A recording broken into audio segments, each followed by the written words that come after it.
नमस्कार, मेरे YouTube channel पर आपका स्वागत है।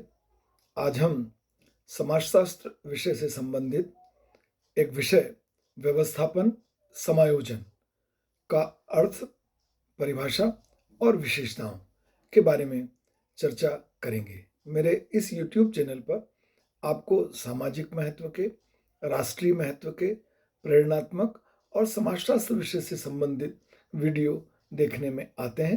यदि आपने चैनल को अभी तक सब्सक्राइब नहीं किया है तो कृपया चैनल को सब्सक्राइब कीजिए। व्यवस्थापन या समायोजन एक महत्वपूर्ण सामाजिक प्रक्रिया है जो समाज में संगठन और एकीकरण में वृद्धि करती है। यह वह प्रक्रिया है जो अक्सर विरोध तथा संघर्ष के बाद उत्पन्न होती है, प्रारंभ होती है। इसका तात्पर्य यह है कि जब कभी दो व्यक्ति अथवा समूह कुछ समय तक एक दूसरे के साथ संघर्ष की दशा में रहने के पश्चात उनके मध्य किसी न किसी स्तर पर एक दूसरे से समझौता करने अथवा सामंजस्य बनाने का विचार उत्पन्न होता है, और जब यह विचार उत्पन्न होता है तब व्यवस्थापन या समायोजन की प्रक्रिया प्रारंभ होती है। साधारण शब्दों में कहा जा सकता है कि संघर्ष के बाद होने वाला अस्थायी सामंजस्य ही व्यवस्थापन है। व्यवस्थापन का तात्पर्य यह नहीं है कि इससे संबंधित दोनों पक्षों के मध्य फिर से कोई संघर्ष नहीं होगा, यह पुनः हो सकता है, परंतु व्यवस्थापन एक ऐसी प्रक्रिया है जिसमें दोनों पक्ष बाहरी रूप से अपने विरोध को अस्थायी रूप से बंद कर देते हैं, दबा देते हैं, और आंतरिक रूप से किसी न किसी तरह से अपने लक्ष्य को प्राप्त करने के लिए, उसे पूरा करने के लिए प्रयत्न करते रहते हैं। वास्तविकता यह भी है कि व्यवस्थापन की प्रक्रिया व्यक्ति के दैनिक व्यवहार में भी स्पष्ट होती रहती है। जब कभी भी कुछ व्यक्ति किसी उद्देश्य को पूरा करने के लिए कुछ प्रयत्न करते हैं, तब कुछ दूसरे व्यक्तियों के द्वारा उनके कार्यों में बाधाएं उत्पन्न की जाती है। इस नई दशा से सामंजस्य के लिए व्यक्ति अपने व्यवहारों में इस तरह परिवर्तन कर लेता है जिससे वह अपने लक्ष्य को प्राप्त कर सके। लक्ष्य को प्राप्त करने के लिए व्यवहारों में किया जाने वाला यह परिवर्तन ही व्यवस्थापन का प्रारंभ है, व्यवस्थापन का उदाहरण है। प्रोफेसर ग्रीन का कथन है कि व्यवस्थापन एक विरोधपूर्ण सहयोग है। इसका अर्थ यह है कि बाह्य रूप से व्यवस्थापन की प्रकृति सहयोग के समान दिखाई देती है, लेकिन आंतरिक रूप से इसमें विरोध के तत्व भी छुपे हुए रहते हैं। व्यवस्थापन के द्वारा व्यक्ति ऐसे अवसरों की तलाश में रहता है जिसमें वह अपने विरोधी को दबा सके, परंतु वर्तमान दशाओं में विभिन्न राजनीतिक दलों द्वारा एक दूसरे के समर्थन से मिलीजुली सरकार बनाने का प्रयास करना व्यवस्थापन का एक अच्छा उदाहरण है।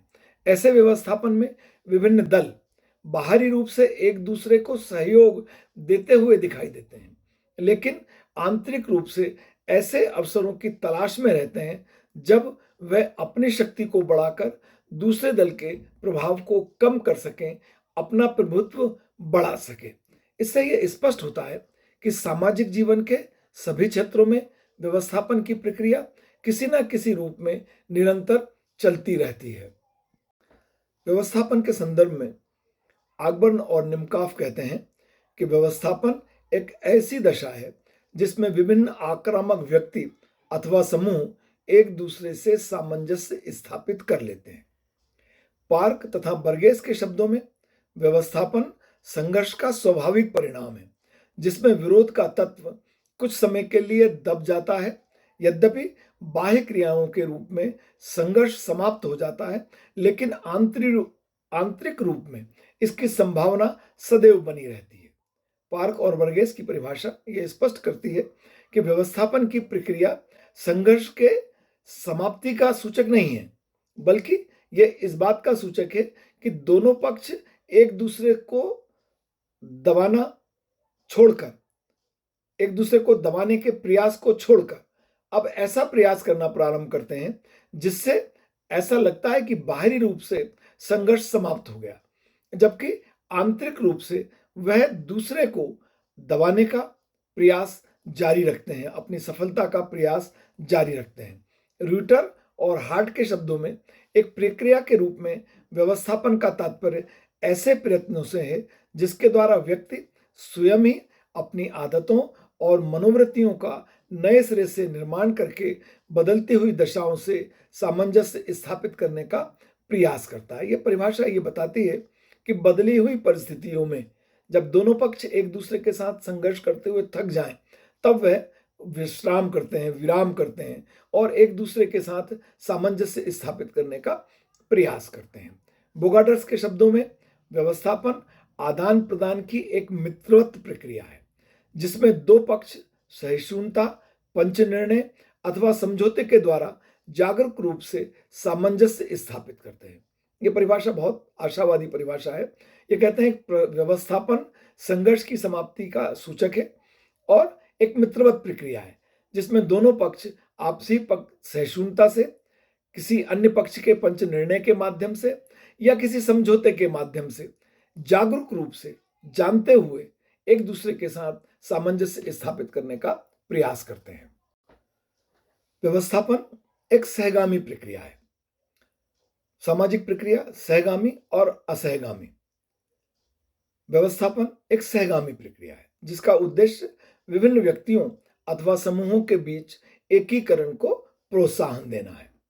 व्यवस्थापन की प्रकृति अस्थायी होती है। व्यवस्थापन की प्रकृति सदैव स्थायी होगी, सदैव के लिए समझौता हो गया, अब संघर्ष नहीं होगा, इसका सूचक नहीं है, बल्कि व्यवस्थापन प्रत्येक दशा में सामान्यतः स्थायी नहीं होता।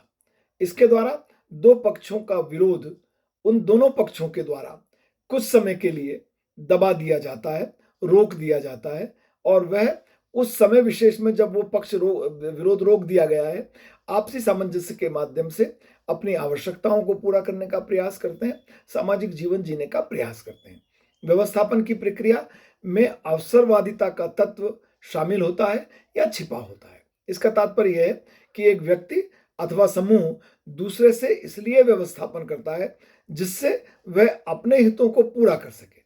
जैसे ही उसके हित पूरे हो जाते हैं, संबंधित पक्षों में व्यवस्थापन के लिए रुचि नहीं रह जाती है। विभिन्न राष्ट्रों के मध्य होने वाली वार्ता इसका एक अच्छा उदाहरण है। व्यवस्थापन एक परिवर्तनशील संतुलन है।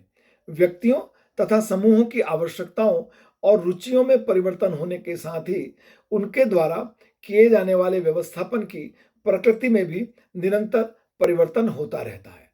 व्यवस्थापन एक निरंतर चलने वाली प्रक्रिया है।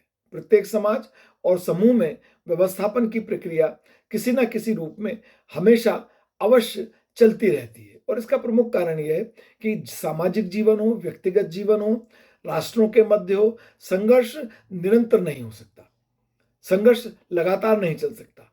एक अवस्था ऐसी आती है जब दोनों पक्ष थक जाते हैं और चाहते हैं कि किसी पंच निर्णय के माध्यम से या आपसी वार्ता के माध्यम से वह उस संघर्ष को कुछ समय के लिए रोक दें और इस तरह यह व्यवस्थापन का प्रारंभ होता है और यह एक निरंतर चलने वाली प्रक्रिया है।